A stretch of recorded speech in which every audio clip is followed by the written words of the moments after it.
이 사사기라고 하는 책은 판관기라고도 하지요. 당시에 하나님께서 세우신 사사들에 의해서 이스라엘 백성들을 재판하고 또 그들이 대적으로 말미암아 고통을 당할 때 이 사사들이 일어나서 그 대적을 막아내고 또 이스라엘 백성들을 회개시키고 그리고 그들에게 평안을 가져다 주는 아주 중요한 역할을 사사들이 하였습니다. 우리는 이 사사기를 보면서 많은 사사들을 기억하시죠? 여러분 생각난 대표적인 사사가 누가 있겠습니까? 기드온이라든지 삼손이라든지 입다라든지 에훗, 또는 여자 사사 드보라, 또 온니엘. 지금 제가 부른 이 6명의 이름은 대사사라고 하고, 그리고 6명 정도의 이제 작은 사사들, 잠깐 이름이 기록되는 사사들이 있습니다. 그래서 우리는 이 사사기는 그 사사들의 그런 그 무용담, 사사들의 그 능력 있는 역사, 이것을 흔히 생각하면서 이 사사기를 봅니다만, 이제 오늘 제가 여러분에게 전할 메시지의 핵심은, 이 성경의 초점은 이 사사들에게 있지 아니하고 바로 하나님 자신이 우리의 사사시다. 가장 완벽한 사사, 완전하신 사사 중에 사사는 하나님 한 분이시다라고 하는 사실을 오늘 중심으로 이 메시지를 나누고 싶습니다. 자, 오늘 이 사사기는 여호수아가 죽음으로부터 시작되죠. 우리는 창세기에서 요셉의 죽음으로 말미암아 출애굽기가 열리는데, 그 출애굽기는 요셉을 알지 못하던 왕이 등장하게 됩니다. 똑같이 이 사사기는 여호수아의 죽음으로 말미암아 그 다음의 세대들은 하나님을 알지 못하는 세대들의 스토리입니다. 여기는 3대가 기록되어 있는데, 당시에 그 여호수아를 본 그 하나님의 기적을 본 세대, 그들은 참으로 믿음이 있었고 순수했습니다. 그런데 그 세대는 끝나게 되고, 두 번째 세대는 바로 하나님을 알지 못하는 세대들, 이런 세대들에게 이제 세 번째 하나님은 사사를 보내셔서 그 사사를 통하여 많은 능력을 보여주시면서 이스라엘 백성들이 하나님 앞에 돌아오기를 원하십니다. 그러나 이 사사기는 결론부터 얘기하면 당시에 왕이 없으므로 사람들이 자기 옳은대로 자기 소견대로 행하였더라, 이 말씀이 4번이나 반복해 기록되어 있거든요.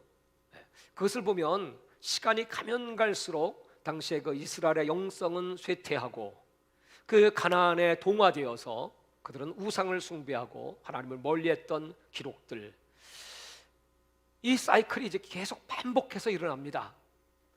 이 성경에는 7번의 그 사이클들이 있는데, 그것은 이 백성들이 하나님을 떠나게 됩니다. 우상을 숭배하게 됩니다. 그럼 반드시 징계가 오는데 그것은 대적이 일어납니다.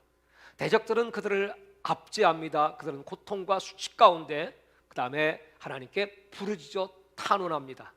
탄원하면 하나님은 그 기도를 들으시고 그 다음엔 바로 사사를 보내주십니다. 사사는 그 대적들과의 전쟁을 통하여 그들을 다 물리치고 이스라엘 백성에게 다시 자유를 줍니다. 그들은 안식을 누리고 평화를 누립니다. 그러면 그 다음에는 어김없이 반복되는 범죄가 시작됩니다. 이런 사이클이 계속해서 반복되는 것이 사사기입니다. 바로 오늘날 우리들의 신앙과도 같지요. 우리가 모든 일이 잘 되고 형통하고 아무 일이 없을 때, 그때야말로 여러분 가장 위기의 때라고 성경은 계속 반복하고 있습니다. 우리가 신명기 8장을 통하여 우리가 그토록 구하는 은금을 구합니다. 또 많은 소유, 또 많은 짐승의 때, 그리고 풍부와 보화와 재물을 구합니다. 그런 것들이 가득하게 될 때, 그때 하나님 말씀하실 그때가 바로 위기의 때다. 그러니까 우리는 나도 모르는 사이에 맨날 기도하는 것이 위기를 부르는 기도, 맨날 하나님을 찾는 기도가 아니고 위기를 부르는 기도. 그 다음에는 영락없이 하나님께서 얼마나 두려워하시는지 몰라요. 우리가 잘 되는 것, 우리가 형통한 것, 아무 일도 없고 건강한 것, 이런 평안한 나라를 우리들은 구하지만 하나님은 그때가 제일 두려워하세요. 혹시 마음이 하나님을 떠나서 하나님을 잊어버릴까 하노라. 혹시 마음이 교만해져서 너희 하나님을 대적할까 하노라. 그것이 성경의 전편적인 교훈입니다. 근데 오늘 이 사사기는 그 앞권이죠. 이스라엘 백성들이 어떻게 하나님을 떠나게 되는지를 아주 자세히 설명해주고 있습니다. 오늘 여기 이제 사사기 1장으로 처음부터 다시 한번 쭉 복기를 한번 해보도록 하죠. 하나님께서는 이스라엘 백성들에게 그 약속의 땅을 전부 점령하라, 아주 가나안 족속들 하나 남김없이 다 소탕하라, 진멸하라 명령하셨죠. 근데 이스라엘 백성들이 그 전투를 치러 가면서 너무 이제 힘이 들고, 전쟁이라는 것이 여러분 얼마나 어렵습니까? 또 자기들이 살 만한 그 땅을 어느 정도 확보하게 되었습니다. 그 다음부터는 그들과 끝까지 싸워서 이기는 것이 아니고, 내버려도 저놈대로 살고 우리대로 이제 먹고 살만해 하면서 전쟁을 그치게 됩니다. 그래서 여기 1장에 보면 그런 말씀들이 계속 반복해서 기록되어 있습니다. 몇 절만 같이 한번 읽어보도록 하겠습니다. 여러분 1장 19절에 보시면 여호와께서 유다와 함께 계셨으므로 그가 산지 주민을 쫓아내었으나 골짜기의 주민들은 철병거가 있으므로 그들을 쫓아내지 못하였으므로, 철병거로 무장한 가나안 족속이 있습니다. 당시 그 세계 역사는 이 철기 문화가 막 발달되기 시작하는 때입니다. 그래서 이 철기 문화를 잡은 민족이 제패하는 때죠. 이스라엘은 그런 무기가 없습니다. 그러니까 그 강한 대적들 앞에서 싸우는 것이 두렵고, 그래서 이 선에서 우리 마무리를 짓도록 하자 하고 그들을 쫓아내지 아니하였다. 계속해서 21절에 보면 베냐민 자손도 역시 여부스 족속을 쫓아내지 못하였고, 27절에도 보면 므낫세의 자손이 그 마을 주민들을 쫓아내지 못했고, 29절에도 보면 에브라임도 역시 마찬가지로 그 가나안 족속을 쫓아내지 못했고, 30절에도 보면 스불론도 역시 그 주민들을 쫓아내지 못했고, 33절에도 납달리도 역시 주민을 쫓아내지 못했고, 거의 모든 지파들이 그 족속들을 쫓아내지 못했습니다. 사사기는 이렇게 시작됩니다. 오늘 우리들에게 어떤 메시지를 하나님께서 전해주실까요? 우리가 예수 믿고 구원받았다고 하는 것은 예수님이 우리 주인 되셨다, 예수님이 우리 왕이시다, 그 왕의 통치를 받고 그 왕을 위하여 그 왕의 뜻을 따라서 살아야 되는 것이 우리 성도의 본분입니다. 여러분, 우리는 많은 갈등을 하고 있습니다. 많은 대적들이 우리를 노리고 있습니다. 근데 그 적들 중에 가장 무서운 적이 바깥의 위적이 아니라 바로 우리 속에 있는 내적들입니다. 우리 속에 있는 옛사람의 속성들, 옛 죄악의 본성들, 그것이 탐욕일 수 있고 음란일 수 있고 게으름, 나태, 교만함, 남을 정죄함, 비방함, 원망, 불평, 감사치 않는 마음, 하여튼 이런 죄들을 하나님은 예수 믿었으면, 거듭났으면, 예수님이 왕이시면 다 너희 영혼, 마음, 육체 속에서 쫓아내라. 근데 이거 쫓아내지 않습니다. 여러분, 그것은 전부 우리에게 가시로 돌아와요. 그것이 바로 2장 3절에 보면 그러므로 내가 또 말하기를 내가 그들을 너희 앞에서 쫓아내지 아니하리니 그들이 너희 옆구리에 가시가 될 것이며 그들의 신들이 너에게 올무가 되리라. 이 가시가 여러분 우리를 괴롭히는 겁니다. 우리는 이렇게 얘기합니다. 누구 때문이다, 이런저런 원인을 찾습니다. 그래서 성경은 이 원인이 바로 내 속에 있다. 사도 바울은 그걸 너무나 잘 알기 때문에 오라 곤고하다 이 사망에 누가 나를 건져내랴, 다 그걸 자신과 투쟁을 합니다. 그 속에 그 옛사람의 속성들, 그 죄의 본성들이 끊임없이 자기를 사로잡아 악한 길로 가는 것을 보면서 탄식을 하면서 그가 깨달은 바는 딱 하나죠. 그러므로 그리스도 예수 안에 있는 자는 결코 정죄함이 없나니, 예수 안에만 생명의 성령의 법이 있습니다. 그 생명의 성령의 법의 지배를 받아야만 죄와 사망에서 해방받을 수 있습니다. 그러면서 우리의 그 생각 속에, 그 마음 속에 육신의 생각은 사망이고 영의 생각은 생명과 평안입니다. 그러니까 여러분, 끊임없이 우리 마음과 생각 속에 이 죄의 잔당들, 죄의 본성들이 남아서 그것이 나를 괴롭히는 것이고 나를 죽이고 그것이 올무가 돼서 고통하는 영적 전쟁을 이렇게 사사기는 자세히 기록하고 있습니다. 여러분 보십시오. 이스라엘 백성들이 11절에 보시면 2장 11절 여호와의 목전에 악을 행하여 그 다음에 무슨 일이 터집니까? 바알을 섬기고 애굽 땅에서 그들을 인도해내신 그들의 조상의 하나님 여호와를 버리고 다른 신 곧 그들의 주위에 있는 백성의 신들을 따라 그들에게 절하여 여호와의 진노하시게 하였으되. 이제부터 드디어 무서운 하나님의 심판이 시작됩니다. 그 이제 3장부터 시작되는 이제 사사들의 역사가 펼쳐집니다.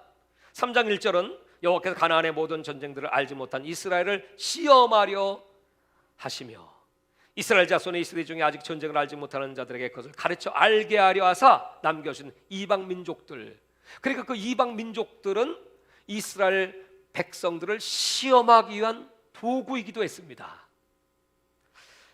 그래서 그들과 이제 전쟁이 3장 7절부터 시작되죠. 여호와의 목전에 악을 행하여 자기들의 하나님 여호와를 잊어버리고 바알들과 아세를 섬긴지라. 그래서 메소포타미아 왕 구산 리사다임이 8년 동안 이들을 압제합니다. 이들이 이제 노예가 됩니다. 수탈을 당합니다. 수치와 고통을 받습니다. 이제 그때부터 나타난 사이클이 뭐죠? 이스라엘 백성들은 부르짖어 그제서야 하나님을 찾습니다. 그때 하나님께서 선택하신 사사는 첫째 사살 온니엘이었습니다. 이 온니엘이라고 하는 사람은 그 갈렙의 여기 10절에 보시면 9절에 보시면 여호와께 부르짖음에 이스라엘 자손의 구원자를 세워 구원하게 계신 그는 갈렙의 아우 그나스의 아들 온니엘입니다. 갈렙이 누구죠? 여호수아와 함께 그 가나안 정복의 영웅, 그러니까 그 가문이니까 하나님이 아주 귀하게. 여러분, 이제 제가 이 온니엘을 처음 말씀드리는 것은 이 온니엘이 사사들 중에서 제일 온전한 사사입니다. 아주 전형적인 사사입니다. 그래서 깨끗하게 살았습니다.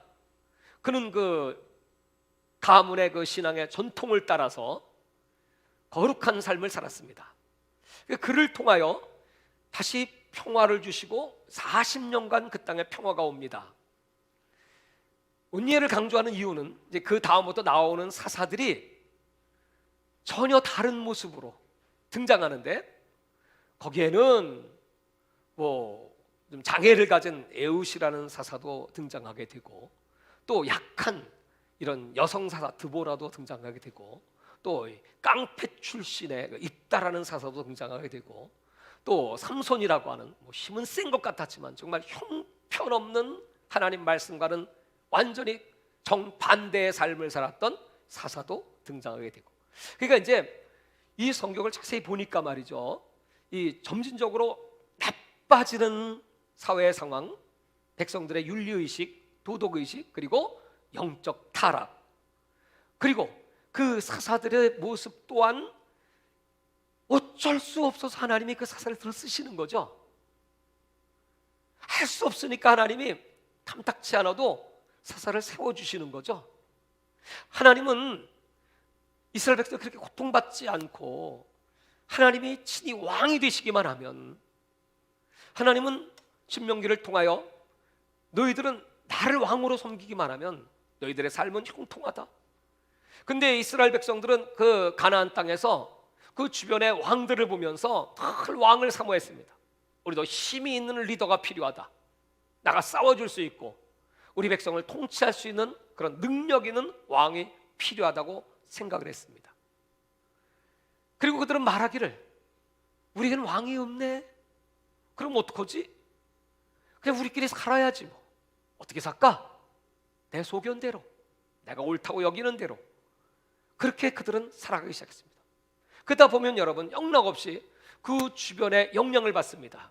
그 가나안 족속들은 이방 신들을 섬깁니다. 거기에는 바알도 있고 아세라도 있고 그니스도 있고, 또 거기에는 이 몰렉이라고 하는 이 자녀들을 인신 공양 제사를 받는 그런 악한 신들이 특식을 거리고 있었습니다. 그 영향을 받는 이스라엘 백성들, 하나님을 떠나면요 그냥 중간 사태 절대 있지 않습니다. 꼭 악의 영들의 영향을 받습니다. 그렇게 되면 하나님이 가장 미워하시고 싫어하시는 우상 숭배가 됩니다. 그때부터는 영락없이 질투하신 하나님, 공의로우신 하나님의 심판이 쏟아져 내리는 법이죠. 오늘 이 온니엘 시대에 그 8년 동안 압제를 받다가 하나님께서 이 이스라엘 백성들에게 40년이라는 긴 평화의 시간을 주십니다. 40년은 짧은 시간이 아니죠. 그럼 영락없이 그들은 하나님을 잃어버리게 됩니다. 그래서 이 12절부터 등장하는 게 바로 모압 왕 에글론의 등장입니다. 이 에글론이 또 이스라엘을 공격하기 시작합니다. 그때 18대 동안, 처음에는 8년 고통받았죠. 이번에는 18년 시간이 길어졌어요. 그때 하나님이 이 에옷을 등장시키시죠. 이 에옷은 왼손잡이입니다. 여러분, 당시의 이 왼손잡이는 불구자와 같습니다. 항상 이스라엘 백성들에게 있어서는 하나님은 오른손, 이 오른손이 능력의 손입니다. 그래서 옳다, right, 오른쪽은 옳다, right, 옳은 겁니다. 그러니까 왼손은 그 반대로 아주 경멸의 대상입니다. 근데 이 에웃은 왼손잡이였어요. 그러니까 당시에는 장애자처럼 여기는 그런 사람을 하나님이 들어쓰시는 겁니다. 그가 이 에글론 왕을 어떻게 합니까? 다리에다가 칼을 차고 가서 이 사람은 키도 작고 약해 보이니까 왕에게 부탁드릴 말씀이 있어 왔습니다 했더니 그 신하들이 그래요, 왕이 별거 아닌 놈이 왔으니까 나가 있어, 괜찮아. 그 방심하고 있는 사이에 얘기하다가 칼을 빼서 그를 찔러 아주 칼 자루까지 들어갑니다. 그래 놓고 문을 딱 잠그고 뒤로 도망가죠. 그 신하들이 아무 소식이 없으니까 우리 왕이 지금 주무시나? 그래도 긴 시간 아무 인적이 없어서 들어가 보니까 이미 왕은 죽었습니다. 그로 말미암아 이제 이들은 다시 구원을 받게 됩니다. 그래서 하나님은 다시 한번 내가 너희들에게 평화를 줄게 하고 그 다음에는 아주 긴 시간의 평화, 그게 80년입니다. 80년 동안 여러분 평화하니까 지금 우리 대한민국이 6.25 전쟁 마치고 지금 몇 년 동안 전쟁이 없습니까? 70년이 넘었죠. 그러나 하나님은 영원히 참지 않으시죠. 그들이 하나님을 바로 섬기지 못할 때 4장에 등장하는 것이 바로 가나안 왕 야빈, 이 강력한 가나안 왕이 이 이스라엘 백성들을 압제하기 시작합니다. 그래서 하나님께서 다시 일으킨 사사가 바로 드보라이지요. 우리는 드보라만을 기억합니다. 여사사 하면 드보라를 최고로 여기죠. 그래서 드보라 이름 가진 목사님들도 많더만요. 그런데 제가 오늘 성경을 이렇게 읽으면서 보니까 숨겨져 있는 아주 비밀병기 여성이 또 있더만요. 그 여성이 누구인가 하면 여러분 21절 보십시오. 4장 21절. 그가 깊이 잠드니, 이게 누구냐 하면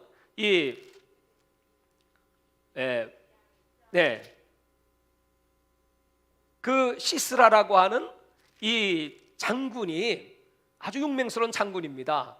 그 이놈을 죽여야만 이 전쟁이 이길 수 있는데 이 사람을 누가 죽이는가 했더니 바로 21절에 헤벨의 아내 야엘. 이 여자가 이 장군을 자기 집으로 불러들여 가지고 아주 마음을 편안하게 해주면서 우유를 좀 주세요. 그러니까 전쟁터에 있는 이 시스라가 우유를 먹고 기분이 좋아갖고 잠이 들었어. 그 잠이 든 사이에 뭐예요? 말뚝으로다가 그 관자놀이를 이 망치로 때려가지고 얼마나 세게 때렸는지 이게 푹 꿰뚫고 돌아가 죽었어. 오, 대단한 여자야. 여러분, 마지막 때가 되면 하나님이 이렇게 여자를 들어 쓰신답니다. 오늘 여러분들 용기 있게 아주 이 대적을 그냥 관자를 꿰뚫어 버리시기를 주의 이름으로 축원합니다. 그리고 이 전쟁에 승리하게 되는 거예요. 여러분, 이제 특징이 있습니다. 하나님이 온니엘 이후에 들어쓰는 사사들의 특징이 뭐냐 하면, 첫 번째는 이제 장애자와 같은 그런 애우였죠. 두 번째는 여자, 이렇게 약한 여자, 이런 여자를 들어 쓰십니다. 그 다음에 이제 네 번째로 등장하는 것이 6장에 보면 미디안입니다. 기드온입니다. 미디안이 13만 5천을 가지고 이제 공격을 해오지 않습니까? 그래서 이제 기드온이 등장을 하는데, 어느 날 하나님께서 큰 용사야 하고 기드온을 부르십니다. 그랬더니, 하나님, 나는요 므낫세 지파 중에 아주 가장 작은 자입니다.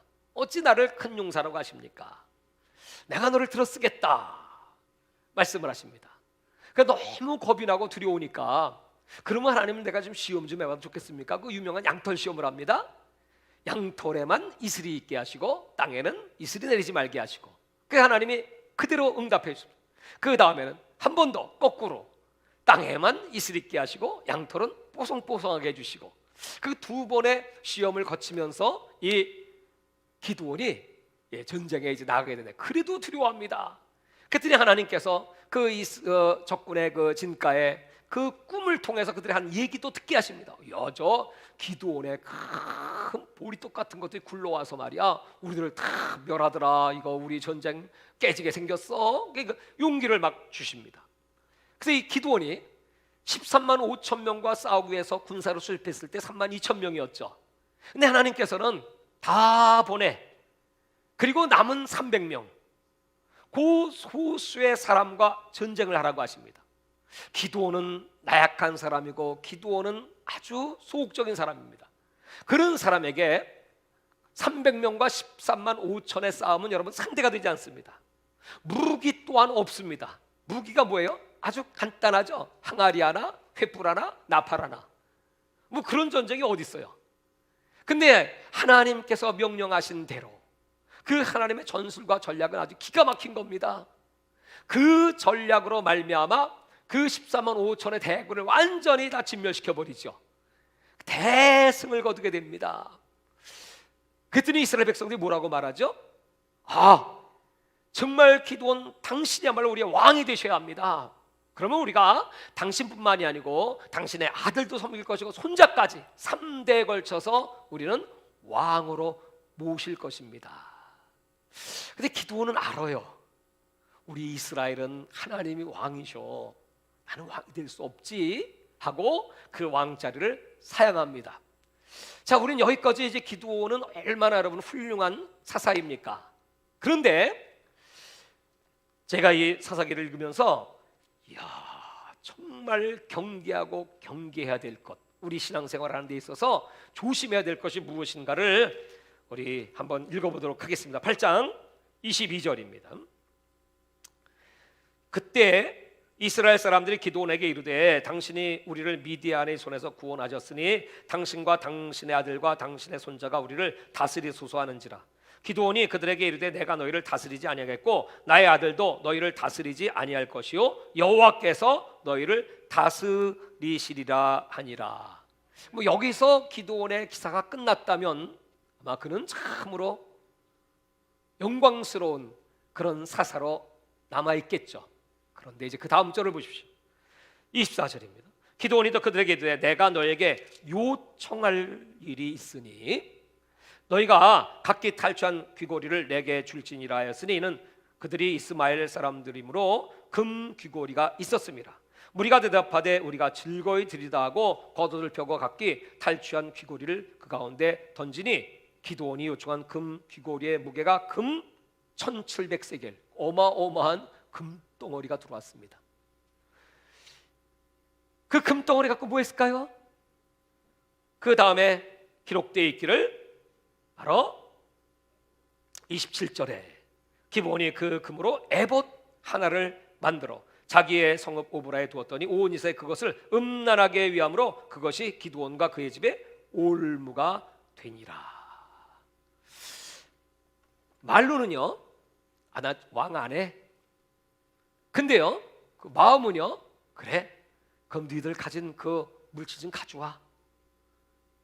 그래갖고 에봇을 만들고 그 우상이 됨으로 말미암아 사람들을 음란하게 하면서 거기서 끝나지 않습니다. 재물을 취하죠.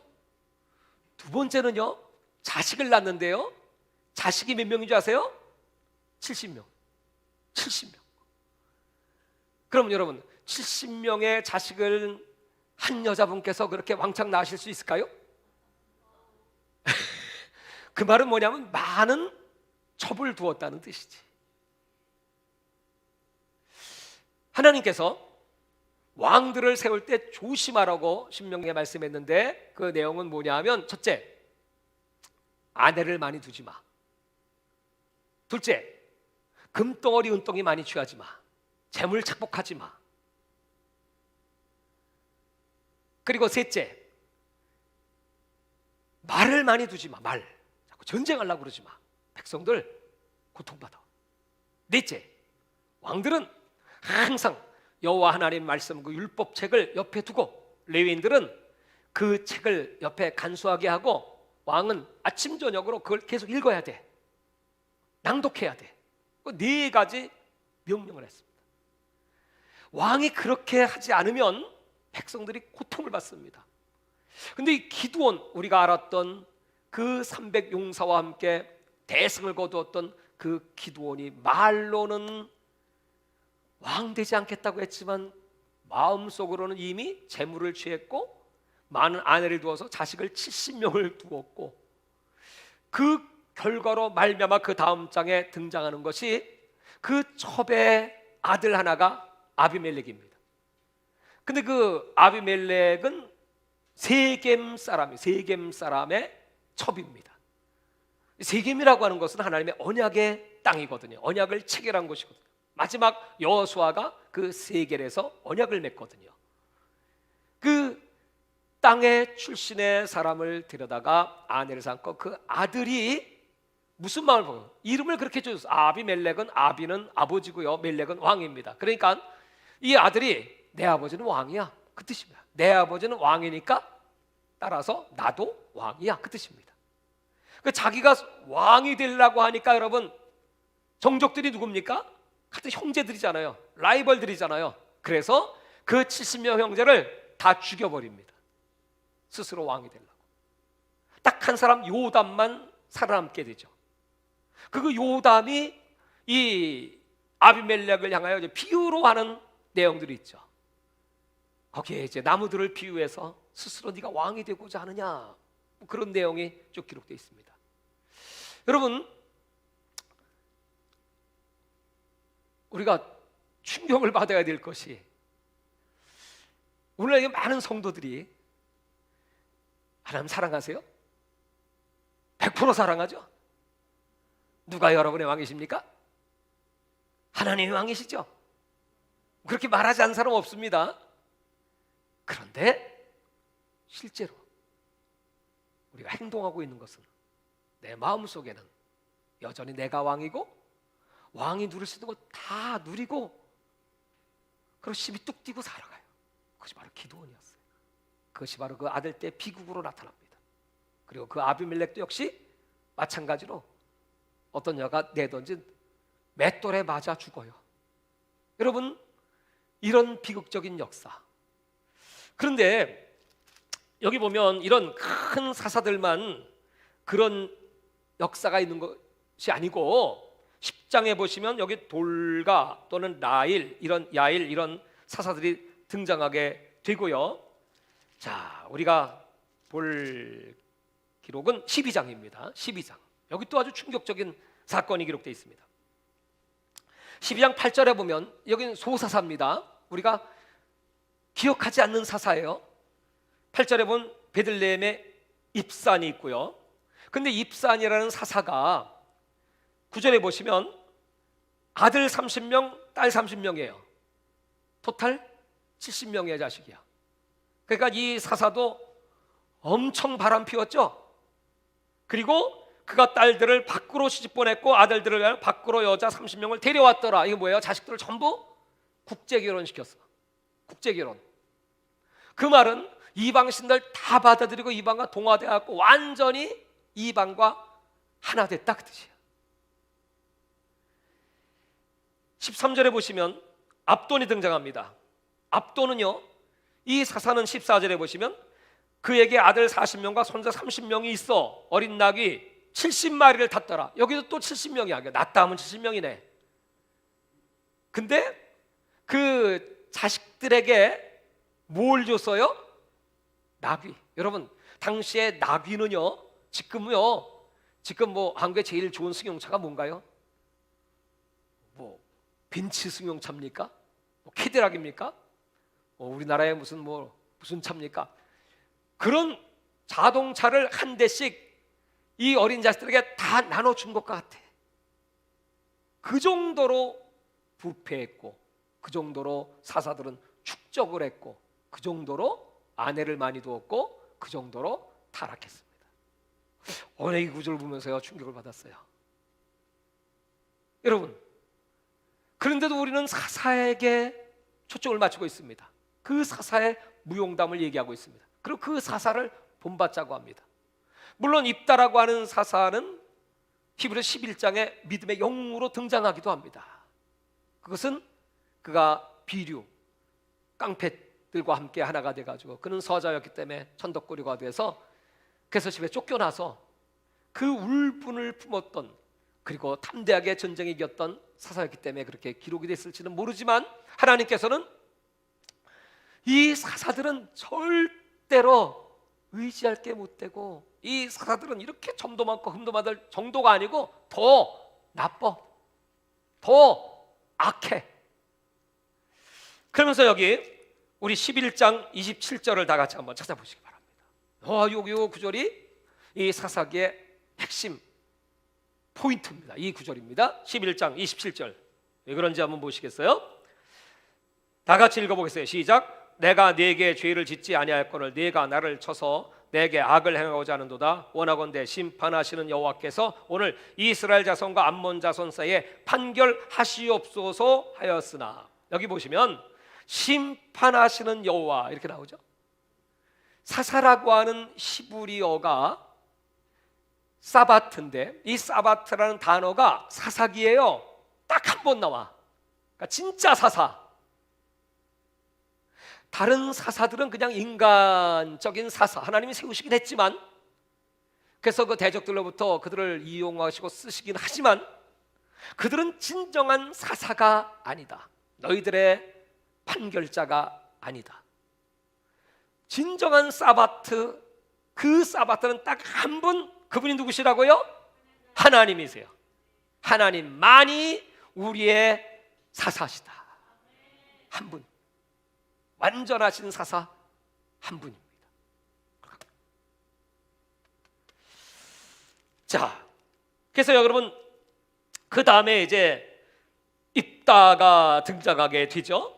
40년 동안 이스라엘 백성들이 범죄함으로 말미암아 11장에 이제 입다가 등장하면서 이 진정한 사사가 누구인가? 여러분, 입다는 잘 아시다시피 그런 비유들과 어울려서 당시에 그 암몬 족속들이 이제 공격을 해오지 않습니까? 근데 당시에 그런 전쟁에 능한 사람이 없어요. 그러니까 이스라엘 장로들이 할 수 없어서 입다를 찾아가서 우리의 장관이 되셔서 이 나라를 지켜주십시오. 그랬더니 입다가 이참에 내가 이렇게 형제들에게 소름받고 내가 따돌림 당했는데 공을 세워야 되겠다 하고 아마 그런 압박감 또는 스트레스가 컸는지 몰라요. 그리고 전쟁은 이겨야 되겠기에 하나님 앞에 소원 기도를 하죠. 그 소원 기도가 뭡니까? 전쟁에 이기고 돌아갈 때 집에 나오는 그 첫 번째 사람이 누구든지 하나님 앞에 번제로 드리겠습니다. 입다라고 하는 사람은 그 특징이 있어요. 그게 뭐냐 하면 입이 많아요. 그 말은 뭐냐 하면 말을 많이 해. 말이 급해. 그냥 생각하다 막 뱉어. 신중하지 못해. 그게 아마 입다의 단점이었겠죠. 그 전쟁은 승리를 했지만 딱 돌아보니까 누가 나왔더라? 무남동녀 외딸이 나왔더라. 그러니까 가슴을 쥐고 통곡하면서 아니 네가 왜 나와 나를 괴롭게 하느냐 그럽니다.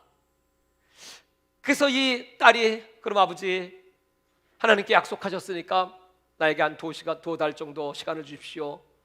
친구들과 함께 가서 우리 서로 애곡을 하고 위로하는 시간을 갖도록 하겠습니다 하고 이제 내려오게 됩니다. 학자들은 2가지 견해가 있어요. 첫 번째, 그렇게 소원을 했다고 할지라도 당시의 율법에 의하면 인신제사는 하나님이 금하는 법입니다. 그러므로 정말 그렇게 제물로 드렸겠냐? 아니지. 그는 그냥 그렇게 성소에 들어가서 평생 처녀로 살았을 것이다. 이렇게 해석하는 학자가 있고요. 2번째는 아니다. 그 약속대로 그가 내려와서 바로 번제물로, 번제는 태워드리는 겁니다. 왜 그렇게 소원했을까요? 당시의 입단은 그 주변의 모압과 암몬의 풍습이 뭐냐면 바로 그모스나 몰렉 제사는 인신공양 제사였고 그걸 봤어요.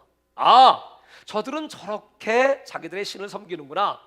그러므로 나도 역시 그렇게 해서 전쟁만 이기겠다고 하시면 드릴 수 있지. 이렇게 급한 마음으로 한 결과로. 근데 제가 성경을 다시 가만히 기도하는 마음으로 읽어보니까 바로 그냥 이 딸은 제물로 올려진 것 같습니다. 그래서 여러분, 얼마나 여러분 비극의 역사가 펼쳐집니까? 그러면서 오늘 하나님은 아까 읽었던 11장의 말씀, 그 사바트는 여호와 하나님 한 분이다. 이렇게 연약한 사사들, 여러분 그 다음에 등장하는 것이 삼손입니다. 미노아의 아들 삼손. 이제 블레 사람들은요, 당시에 이스라엘 그 주변에서 가장 강력한 민족입니다. 왜냐하면 그들은 철기를 갖고 있습니다. 이스라엘은 계속해서 이 이스라엘을 찌르는 가시 중에 가시였습니다. 그러니까 도저히 막아낼 수가 없고, 그때 부르짖는 그 소리를 하나님이 들으시고 안 되겠다, 이제 정말 아주 엄선하고 모태로부터 훈련된 거룩한 구별된 사람을 보내서 막아야 되겠다. 그래서 하나님이 어떤 분이신가를 저 많은 이스라엘 백성들에게 알려주겠다고 삼손이 탄생하게 되는데, 그는 나실인이죠. 나실은 3가지 특징이 있습니다. 그것은 첫 번째로 머리를 자르면 안 됩니다. 2번째로 독주, 술을 마시면 안 됩니다. 3번째로 시체를 보면 안 됩니다. 사람도 짐승도 시체를 보면 안 됩니다. 그렇게 구별된 이 삼손을 탄생시켰는데, 여러분 우리가 이 사사기 쭉 읽어보면 그 삼손이 어떤 사람이었죠? 그 나실인의 조건을 하나도 지키지 않습니다. 그는요, 뭐 나중에 머리 잘린 건 당연한 일이고요, 그리고 술을 좋아했고요, 그리고 그 이방 여인들, 기생들 다 취했고요, 아주 색을 밝히는 사람이었고요, 그 하나님의 약속을 하나도 지키지 않습니다. 그러니까 사사 중에 진짜 제일 악한 사사. 물론 그가 당나귀 턱뼈 하나 가지고 1000명을 때려 죽일 정도였으니까 여러분 용맹스러운 사사라고 말하지만, 이 나시린법에 의하면 시체는 보지도 말라 그래 안 보는 정도가 아니고 아주 때려 잡아 죽인 숫자가 나중에 보면 그 눈 뽑히고 맷돌을 갈 때 지붕에 있는 사람만 3000이었고요, 거기 수없이 많은 블레 사람들이 있을 때 마지막 내게 힘을 주세요 하면서 그 벽과 벽 사이를 끼워 안고 거기서 이 머리털에 잘 앉으라 힘이 나서 그것을 무너뜨림으로 그가 평생 죽인 사람보다 더 많은 사람을 죽였더라. 물론 그렇게 여러분 많은 사람을 죽이고 이스라엘을 구원하긴 하지만 개인적으로는 얼마나 불행한 사사입니까? 사랑하는 여러분, 이 사사기는 16장까지 사사의 스토리는 여기서 끝납니다. 근데 이제 진짜 중요한 장이 17장부터 마지막 21장까지입니다. 그럼 굉장히 어려운 장이에요. 그게 뭐냐 하면 레위 지파가 등장하기 시작합니다. 레위 지파. 하나님이 왜 레위 지파에는 기업을 안 주셨을까요? 그 이유는 그들은 저 이스라엘의 요단강을 중심으로 동편에 3개, 서편에 3개 피난처, 도피처를 만들려고 했죠. 그리고 그 6개 도피처와 함께 42개를 더해서 총 48개의 그 지방에 흩어져서 이 레위 지파는 살도록 했습니다. 그리고 주변의 사람들은 다 레위 지파에게 와서 말씀을 배우고 그들에게 11조를 드려서 하나님의 말씀을 보존하기 위해서 앞으로 이 가나안 땅에 들어갔을 때 너희들이 승리하는 비결은 말씀을 가까이 해야 돼. 말씀을 들어야 돼. 말씀대로 살아야 돼. 그래서 레위 지파를 이렇게 포진시킨 거거든요. 그런데 17장부터 나오는 사사기의 마지막은 레위 지파의 타락입니다. 어느 정도 타락했을까요? 미가라는 청년이 있었는데 이 에브라임 산지에, 근데 그 어머니가 1100세겔 정도의 돈을 잃어버렸어요. 그래서 소리를 지르면서 이거 어떤 놈이 내 돈을 훔쳐가서 저주를 받을지어다. 근데 그걸 누가 훔쳐가면 그 아들이 훔쳐갔어요. 그 아들이 그 얘기를 듣고 찔려가지고 어머니 그 돈이 여기 있나이다. 그러면 어머니가 어떻게 돼? 이 자식아, 10계명에 도둑질 하지 말았는데 이 자식이 도둑질을 해? 그게 뭐 야단을 치고 매를 치든가 해서 그냥 정신이 바짝 나게 해야 될 거 아니겠습니까? 근데 어머니가 뭐라 하세요? 그렇구나, 네가 가지고 있었으나 복을 받을 자식이 같으니라고. 그러면서 그걸 주니까 야, 이거 갖고 네가 하나님께 제사를 좀 드려야 되겠다. 거기서 200을 취해서 에봇을 만들고 신상을 만들자. 그래가지고요 신상을 딱 만들어갖고요, 그럼 우리 집에서 제사 드리면 되지 뭐 하고 네가 우리 집에 제사해라. 바로 목사 안수 주고 제사장이 된 거예요. 여러분, 이 정도로 말씀이 없고 타락한 자기 소견대로, 여러분 집에 가셔서 아드님 안수해서 너 오늘부터 목사가 될지어다 하고, 야, 뭐 교회는 뭘 가냐, 우리 집에서 그냥 예배 드리자, 뭐 이런 식이에요. 이렇게 타락했어요. 그 다음에 19장으로 넘어가면 또 레위 지파가 또 등장합니다. 그 레위 지파는 첩을 얻었는데 그 첩이 베들레헴 출신입니다. 근데 어떻게 부부 싸움을 했는지 이 여자가 고향으로 갔어요. 그러면 갔으면 야단을 치고 정신 바짝 차리고 나중에 돌아와 뭐 이러면 될 텐데 또 이제 찾아갑니다. 찾아가서 장인을 만나고 가서 위로해주고 여보 우리 올라갑시다. 그래서 이제 거기서 며칠 동안 있는 동안에 그래서 대접을 잘 받고 이제 쉬고 가려고 하니까 이미 시간이 늦었어요. 저녁 시간이에요. 그래서 그 장인이 말하기를 이보게 가는 길이 험한데 밤이면 무슨 일이 만날지 모르니 내일 아침에 일찍 떠나도록 하게나.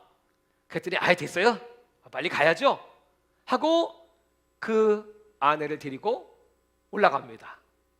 올라가다 이제 여부스라고 하는 곳에 가서 쉴 자리를 찾는데 밤이 깊어서 그 장막이 쉴 만한 장막이 없는데 방황하고 있는 그에게 한 노인이 얘기를 합니다. 아 그래, 그러면 우리 집에 와서 쉬도록 하시오 하고 선을 베풉니다.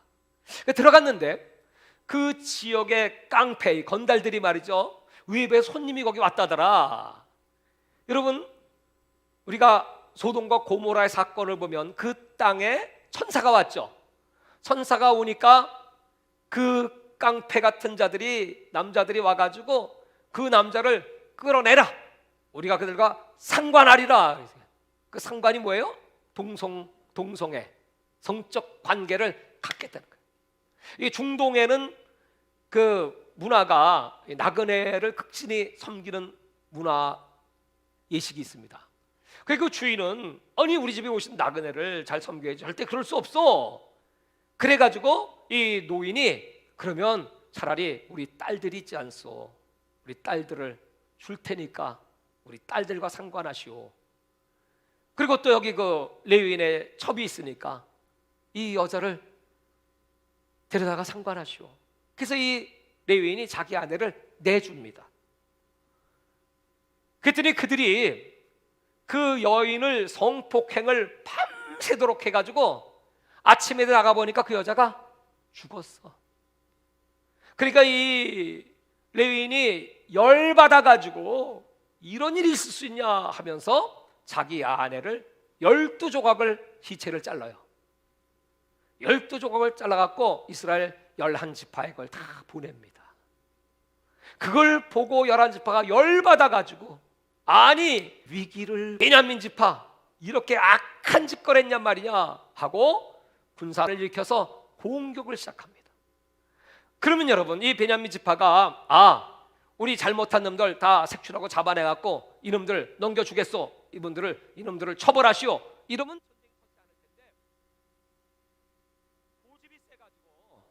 고집이 세가지고 한번 붙자. 그래가지고 이제 동족산장의 비극이 터지는 겁니다. 같은 12지파 형제들끼리 이제 막 싸움이 벌어져가지고요, 이 베냐민 지파가 25,000명이 죽고 600명만 살아남아 전멸 상태입니다. 그러니까 11지파에서 나중에 지정신 돌아왔어요. 열받아갖고 전쟁 다 죽여버리고 났는데, 가만히 있어봐, 저 지파가 우리 형제인데 똑같은 야곱의 후손들 아닙니까? 우리가 너무했네, 너무 와딱지가 나서 다 죽여버렸고 이제 멸절되게 생겼으니 이제 어떡할까? 600명 남아있으니 그러면 빨리 처녀들을 좀 구해다가 아내로 삼게 해서 애를 빨리빨리 낳아서 다시 번성하게 해야 되겠다 해가지고 그 아내를 찾기 위해서 그러면 어디서 그러면 여자들을 공급해 줄까 했더니, 우리가 싸움할 때 저 뒷짐지고 있던 방가나갔던 족속이 하나 있네, 길르앗 야베스 족속이야. 그 처녀들 400명을 잡아옵니다. 그래갖고 아내를 삼아라. 그러니까 200명이 또 부족하잖아요. 200명 부족하니까 그럼 어떡하지? 옳거니 그 200명, 그들이 저 실로에서 뭐 하나님께 제사 드린다고 거기서 춤을 추고 있는 그 처녀들을 200명을 또 납치합니다. 납치. 그래갖고 600명을 채워서 번성하라는 거예요. 여러분, 당시의 모습이 납치, 강간, 전쟁, 살인, 완전히 이스라엘은 이스라엘이 아닙니다. 그 타락의 원인을 레위인의 책임이라는 거예요. 제가 이 말씀을 읽으면서 오늘날 우리 한국교회 문제 이렇게 수시당하고 부끄럼 당하고 돌 던지고 계란 던지고, 교회는 비아냥의 대상, 교회는 사람들의 지탄거리, 자기들만 하는 이기주의 집단들, 여러분 막 이런 얘기를 듣는데, 하나님, 이런 원인이 무엇입니까? 우리는 흔히 이렇게 말해요. 우리 한국 교회 성도들이 너무나 세속화돼 있어. 기도하지 않고 인간적인 생각으로 그냥 교회에 다녀. 또 너무 세상 좋아해.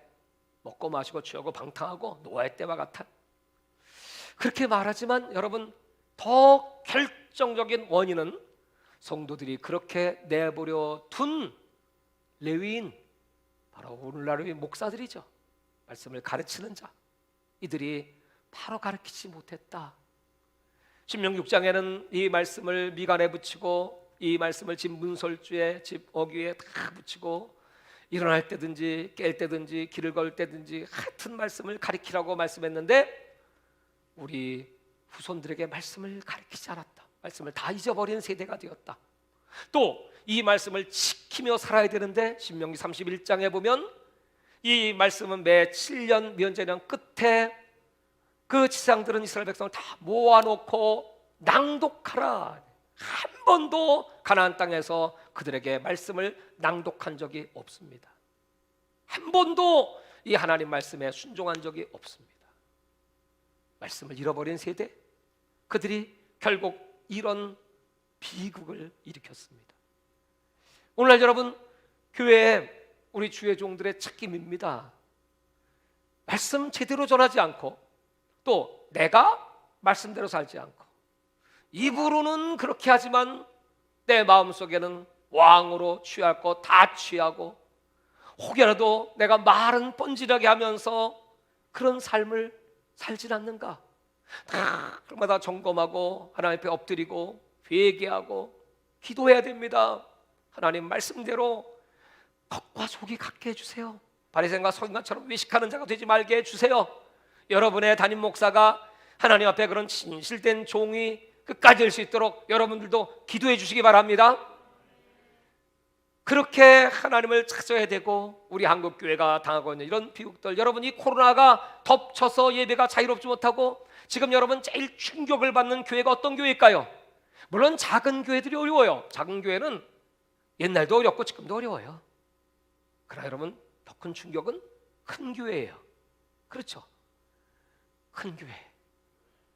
혹여라도 교회가 크고 재정이 막강하고 또 많은 성도 고관 대작들이 교회 나오고 걱정이 없고 근심도 없고 부자다, 부여하여 부족함이 없다, 라오디게 교회처럼 그렇게 돼버려 있다면, 여러분, 하나님이 코로나를 허용하셔서 그래서 고통 가운데 빠지는 것이 아닌가. 우리 한국교회는 지금 엄청난 사명을 갖고 있습니다. 세계 선교의 마지막 주자입니다. 그럼에도 불구하고 그 사명을 잃어버리고 나만을 위해서 살아가고 있지는 않는지, 그래서 하나님의 무서운 징계가 떨어지고 있지는 않는지 우리는 스스로를 점검해야 됩니다. 그리고 통회해야 합니다. 애통해야 됩니다. 그리고 두 번째는 이 주의 종들의 문제뿐만 아니고, 오늘 성경은 말하기를 여러분 모두 한 사람 한 사람이 왕 같은 제사장이여 거룩한 나라여 하나님이 세우신 레위인이다. 말씀을 잡은 자다. 가정의 아비로서의 레위인, 어미로서의 레위인, 직장의 레위인, 우리가 말씀을 알고 그 말씀을 가르치고 그 말씀대로 살면서 사람들을 동화시켜야 할 텐데, 오히려 세상에 동화돼서 살아가고 있는 이 많은 그리스도인들, 오늘 이 타락의 원인이 말씀을 잃어버리니까 이상이 희미해져. 여러분이 사사시대의 마지막 사사가 누굽니까? 엘리야 아니겠습니까? 나이는 많아서 경력은 풍부할지 몰라도 그는 이미 하나님의 신이 떠났습니다. 그는 이상이 심해졌어요. 하나님의 음성도 듣지 못합니다. 영적으로 비둔합니다. 기름이 꼈습니다. 자기 몸 하나도 주체할 수 없습니다. 그러다가 전쟁터에 나가서 법궤를 뺏기고 그 아들들이 죽습니다. 그 소식을 듣고 충격받아 의자에 떨어져 그도 죽습니다. 그리고 그 낳은 손주, 그 아들의 이름을 그 어미가 이가봇, 하나님의 영광이 떠났다고 했습니다. 이스라엘은 하나님의 영광이 떠났습니다. 이 사사들의 역사는 하나님의 영광이 떠나는 역사입니다. 그래서 하나님은 다시 이스라엘을 회복시키고 가요. 그럼에도 불구하고 오늘 사사기의 초점은 이렇게 연약한 사사, 흠이 많은 사사, 벌품없는 사사, 이런 사사들을 보내면서까지도 회개를 촉구하고 말씀으로 돌아오기를 원하시고, 그리고 이 왕은 누가 너희의 왕이냐? 이 세상의 왕이 아닌 하나님의 친히 왕이 되시기 위하여 이 사사기는 룻기와 연결이 되고, 룻기는 하나님이 앞으로 보내실 다윗의 조상의 스토리이고, 그리고 다윗도 역시 왕은 왕이지만 그래도 하나님 마음에 합당했다고 인정받긴 왕이긴 하지만, 여러분 다윗으로 넘어가면 얼마나 다윗 또한 결점이 많은 왕입니까? 얼마나 흠이 많은 왕입니까? 이렇게 인간은 왕이 될 수 없습니다. 그리고 땅에 오실 예수 그리스도만이 진정한 저와 여러분의 왕이십니다. 우리 주 예수님께 15주년입니다. 나는 이 사사기를 한 주간 묵상하면서 다시 한번, 그렇습니다, 우리 교회의 왕은 오직 예수님 한 분이십니다. 우리들을 통치해 주시기를 바랍니다. 마지막 천국 갈 때까지 우리는 예수 우리 왕만을 찬양하고 하나님을 왕으로 모시며 살겠습니다. 그래서 사도 바울에게 그 가시를 주신 것처럼 그 가시가 우리를 찌르는 것은 다시 그 왕을 바라봐라. 네가 능력이 있어 3층 하늘을 보았기 때문에 네가 많은 사람을 전도해서 3차 세계 선교여행을 해서 혁혁한 공을 세워서 그래서 하나님이 너를 축복하시는 것이 아니고, 바로 네가 예수 그리스도만을 왕으로 섬기기에 그분만을 높여드리고 예수님의 이름을 찬양하고 예수 이름만을 증거하기에 하나님이 사도 바울을 사랑해 주신 것처럼 오늘 저와 여러분을 사랑해 주시기를 바랍니다. 마지막까지 하나님께 쓰임받고 사랑받고 칭찬받다가 마지막 영원한 왕의 나라 천국에 우리 다 함께 들어가시기를 주의 이름으로 축원합니다.